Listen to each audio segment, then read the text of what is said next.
y la economía del conocimiento hagan sinergia y, por supuesto, capaciten y exploren todas las capacidades de la gente, de sus trabajadores. Ahora los trabajadores de las pymes van a poder formarse en empresas como Microsoft, bueno, IBM, Fundación Telefónica y Empretec, entre otras tantas de primera línea, que cuentan con cientos de cursos de capacitación. Por supuesto, esto es sinergia entre pymes y empresas privadas. Con este programa, las empresas van a poder completar la formación de sus empleados y contratar nuevos trabajadores capacitados en habilidades que necesiten. Entendemos, por supuesto, que hace 13 años que el empleo privado no crece, lo he dicho yo en reiteradas conferencias de prensa y lo ha dicho en un sinfín de oportunidades el presidente Milei, y, por supuesto, para cambiar esto, parte de ello pasa por la capacitación del personal, cuestión que nos parece esencial para generar trabajo, reactivar la economía y volver a incentivar la exportación de bienes y servicios. Hoy las empresas del sector privado, por suerte, confían en el camino que estamos atravesando, que estamos llevando adelante, y creen en el rumbo del país y apuestan por aquellos argentinos que efectivamente quieran salir adelante, así que durante el día de hoy van a tener más novedades sobre esto. En otro orden de cosas, comentarles que las jubilaciones le han ganado un 4% a la inflación durante el primer semestre del gobierno de Alberto, qué furcio, del presidente Milei. Bueno, en 6 meses un furcio tenía que tener, ¿o no? Es que lo vengo teniendo en la cabeza, Alberto, entonces me falló el subconsciente. Mientras que en la gestión del doctor Fernández, ahora sí, las jubilaciones cayeron un 24% en términos reales. Hoy los jubilados le están ganando la inflación, repito, con el doctor Fernández perdieron un 24%, con la presidencia de Milei en los primeros 6 meses de mandato le han ganado un 4% a la inflación. Sin dudas es un síntoma de el camino que estamos emprendiendo de la recuperación de la Argentina. Por último, hoy es el Día Internacional de la Lucha contra el Uso Indebido y el Tráfico Ilícito de Drogas. Comunicarles, aprovechando por supuesto este día, algunos resultados que se han obtenido durante los primeros 6 meses de gestión. Hubo un total en todo el país de 10.905 procedimientos donde se han incautado 5.604 kilos de cocaína, 260.436 unidades de drogas sintéticas, éxtasis, anfetaminas, LSD, etc. Se detuvieron 10.916 delincuentes por tráfico de drogas, se deportaron a familiares del narcoterrorista ecuatoriano Fito Macías.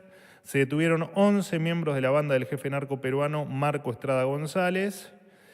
Se detuvo a parte del clan de Mameluco Villalba y se desbarataron bandas criminales en la provincia de Buenos Aires, Santa Fe, Misiones, Entre Ríos, Tucumán, Salta, Chubut y Formosa. Y en Rosario, donde ustedes bien saben, se está aplicando el Plan Bandera, se incautaron, aparte, por supuesto, kilos y kilos de cocaína, 50.544 unidades de drogas sintéticas y se han detenido allí 390 personas. La administración del presidente Milei no va a ceder frente a la violencia de narcoterroristas. El crimen organizado volvió a tener un enemigo enfrente, que es, en este caso, el gobierno nacional, que trabaja para darles más libertad a los argentinos y menos a los delincuentes.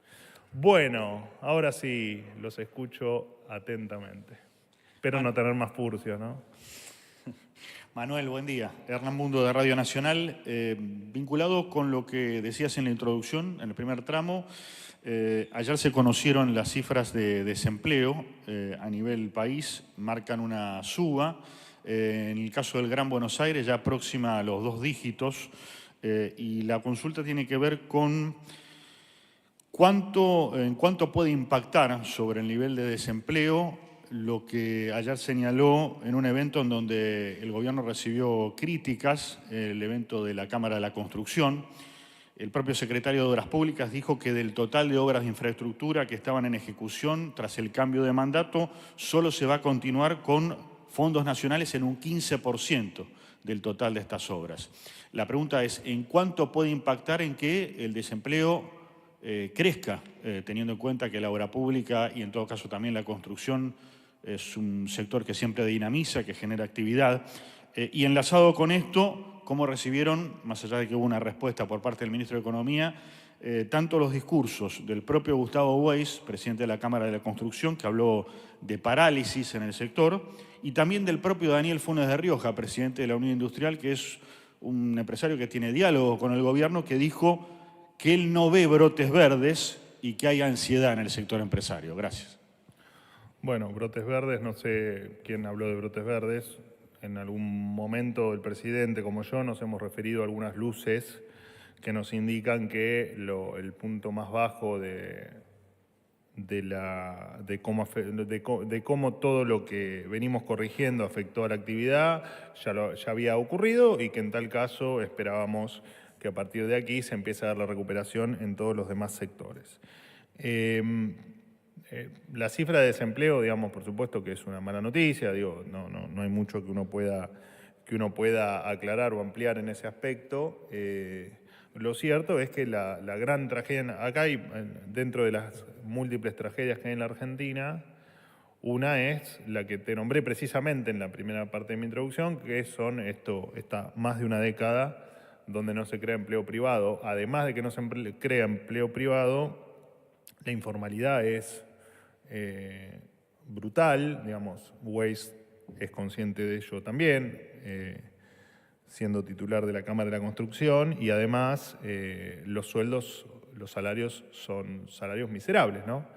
Que es el otro problema, no es solo una cuestión de número de desempleo, sino que tenés problemas en la informalidad y tenés problemas también en los salarios miserables. Y por supuesto que es parte del costo de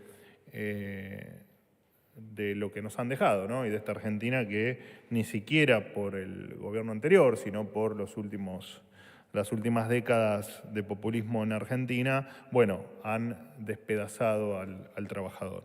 Y aparte porque claramente la política no ayuda, fíjate que la política ya ha impulsado, no toda, parte de la política por supuesto, han impulsado ya 2 paros generales, parte de la política ha impulsado lo que ocurrió en el Congreso, en la última votación en el Senado, que todos vimos el desastre que ha hecho parte de la política en la calle tratando de frenar a uno de los poderes del Estado. Así que, más allá de que es un mal dato, lo que estamos haciendo es corrigiendo todo lo que haya que corregir para que efectivamente no solo el número de desocupados mejore, que es el que vos me estás dando y que por supuesto nos preocupa, pero atacar si se quiere, las 2 variables más relevantes, ¿no? El nivel salarial en términos reales del salario en Argentina, que lo han destruido, y la informalidad, por supuesto, que también nos preocupa. No nos olvidemos que hay, si se quiere, 2 pilares fundamentales para la mejora de este número que vos me das y de los que yo te agrego, que es el nivel de inversión y el nivel de capacitación de la gente, ¿no? Son 2 variables que están ligadas de una manera muy estrecha para mejorar tanto la informalidad, el nivel de informalidad, como el nivel salarial. Así que, bueno, todo lo que estamos haciendo es en virtud de que eso efectivamente ocurra. ¿El gobierno cree que no va a subir el desempleo en el segundo semestre? El gobierno cree que el gobierno no se adelanta ni hace futurología. Lo que te digo es que estamos haciendo todo lo posible para que efectivamente el desempleo no suba, que los salarios mejoren y que la informalidad baje. Sí, vine con ganas de hablar, hoy hace mucho que no hablo, así que... Muy bien, me parece muy bien. Se van acá a las 3 de la tarde. Dale. Bueno, Jaime Rosenberg, del Diario de la Nación. Te quiero consultar, hace un ratito nomás trascendieron declaraciones del presidente de Brasil, Luis Ignacio Lula da Silva. Le preguntaron por no haber saludado o no haberse saludado con el presidente Milei en el G7. Te voy a leer lo que dijo. Dice, no conversé con el presidente de Argentina porque creo que debe pedirle disculpas a Brasil y a mí. él dijo muchas tonterías. Esas son las declaraciones del presidente de Brasil en relación al G7. Te quería preguntar si los esfuerzos diplomáticos que se están haciendo de ambos lados de hace varios meses no quedan un poco de lado con estas declaraciones y si el presidente sostiene o mantiene su decisión de ir a la cumbre del Mercosur en Paraguay el próximo 8 de julio. Sí, efectivamente, el presidente va a estar en la, bueno, excepto por supuesto que algo cambie de aquí al 8 de julio, pero efectivamente el presidente va a estar allí. En el G7 con Lula no han hablado de manera bilateral, se han encontrado en un encuentro casual, se han saludado cordialmente como deben hacer dos presidentes de dos naciones y no hay mucho más para decir, digamos, todo lo que el presidente Lula pretenda.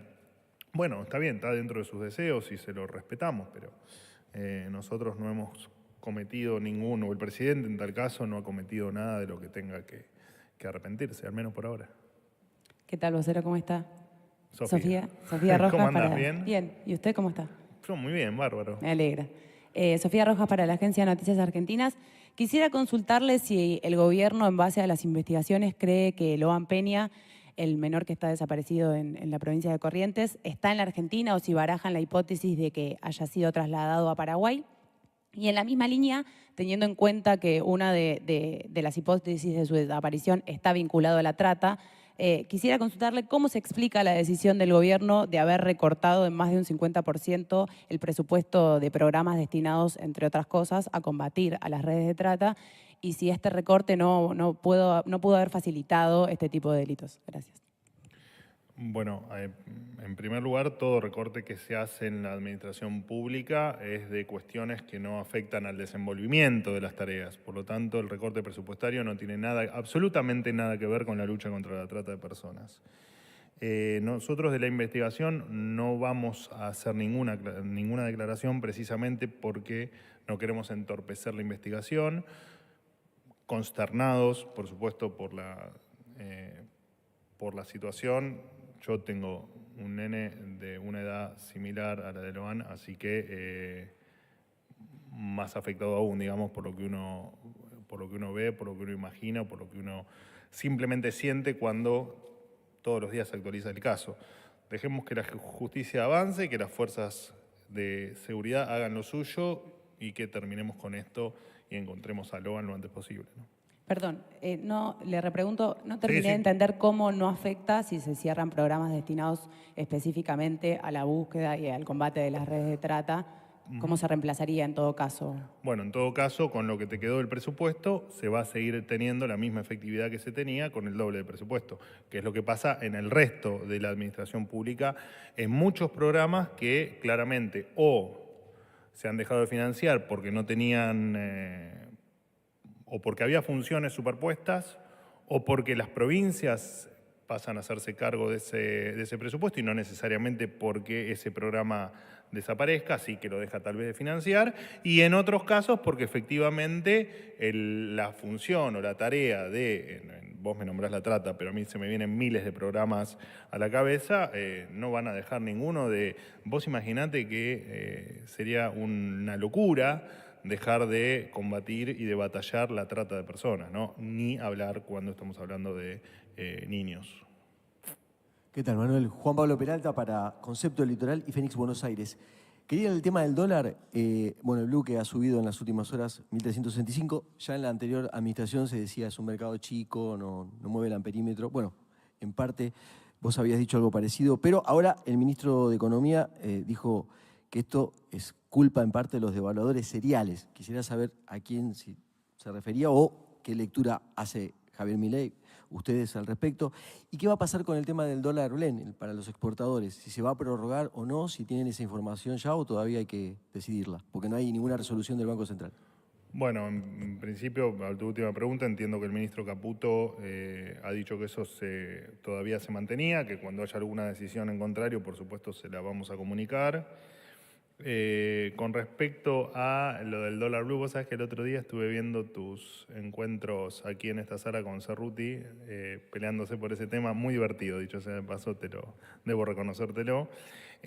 A ver, el dólar, desde que asumimos el gobierno, aumentó un 10%, digamos, por si a alguien le preocupa, le recuerdo que debió haberse preocupado cuando en el gobierno anterior se multiplicó por 20 el dólar. Digo, no, hoy el aumento ha sido un 10%, y en tal caso lo que el presidente refiere como los devaluadores seriales o el grupo de los devaluadores es esta gente que, y gran parte en parte del kirchnerismo y bueno, la izquierda por ahí no te la nombro porque están como muy confusos con el tema económico en general. Y lo cierto es que hay gente que cree que todo se soluciona con una devaluación, cuando nosotros, incluso el presidente ha dedicado conferencias en el último mes enteras a explicar, yo recuerdo la de la Fundación Libertad, pero también recuerdo una que tuvo aquí el otro día en la Fundación Libertad y Progreso, con la Fundación Libertad y Progreso y Cato, donde se la pasa explicando técnicamente por qué efectivamente los devaluadores, los que piden una devaluación, están equivocados, ¿no? Porque nosotros nosotros entendemos bien lo que estamos haciendo en materia monetaria en este caso, y nosotros, más allá de tu definición de que yo nunca dije que es un mercado chico que no le importa a nadie, eso sí lo decía mi antecesora, pero digamos, es parte de lo que ocurre en el mercado, ¿no? Y de todas maneras, si no tomo el dólar blue, puedo tomar el dólar financiero. O sea, no entremos en eso de si el dólar blue es un mercado chico o grande, porque es una discusión que la hemos cuestionado mucho nosotros cuando no estábamos en el gobierno y que ahora no tiene sentido dar. Pero sí tomemos los datos reales de punta a punta, donde el dólar efectivamente prácticamente no se ha movido en esta administración, o se movió un 10%. Por lo tanto, es una discusión que carece de sentido tenerla. Así que, y con respecto, ya te digo, a este grupo de gente que tal vez no está informada de lo que estamos haciendo, la devaluación para nosotros no es una solución a nada, no lo fuera. Y de hecho, nosotros lo que vamos a llegar a un punto donde con los mercados libres no vamos a hablar nunca jamás de devaluación, porque no va a estar no vamos a tener la chance de hacerla. Así que hay discusiones que hay que dejarlas atrás, y dar vuelta a la página, y quien piense que esto se soluciona devaluando, bueno, díganme en tal caso qué hicimos cuando un presidente que asume con un dólar de 60 y se va con un dólar de 1.200, bueno, con esa devaluación brutal que logró, ¿no? Porque en tal caso se fue con índices de una Argentina o de un país absolutamente destruido. Así que no, en tal caso esa no es seguramente la solución a ninguno de nuestros problemas. Última pregunta. Brenda. Hola, ¿qué tal? Buen día, ¿Todo bien? Manuel. Todo bien, todo tranquilo. Brenda Struminger para Infobae. Quería preguntarte si siguen creyendo en una reactivación en B corta o si vamos a una L, siguiendo las metáforas, después de conocerse los datos sobre actividad y empleo y salarios de los últimos días. Y algo chiquito, preguntarte algo vinculado con otra cosa que te había preguntado hace un par de semanas, si finalmente está confirmado o no que Milei va a viajar a China, y en todo caso, ¿cuándo sería y cuál sería su agenda? No, para nada. Se los vengo diciendo a todos los que me lo preguntan, aquí o fuera de la sala. No hay ninguna confirmación todavía de ningún viaje a China. Cuando esté, seré seguramente el primero en confirmárselos. Con respecto a la recuperación en B, por supuesto, es lo que pensamos, es en lo que creemos y es lo que estamos observando. En 3 meses, o 4, 5, 6, o 10, o un año, veremos si tuvimos o no tuvimos razón, pero efectivamente es en lo que creemos, es lo que estamos observando, es por lo que trabajamos todos los días, y seguramente mañana con la ley bases nos dé un impulso adicional para que eso así ocurra. Señores, muchas gracias. Jaime, disfruta de tus alfajores. Hasta luego.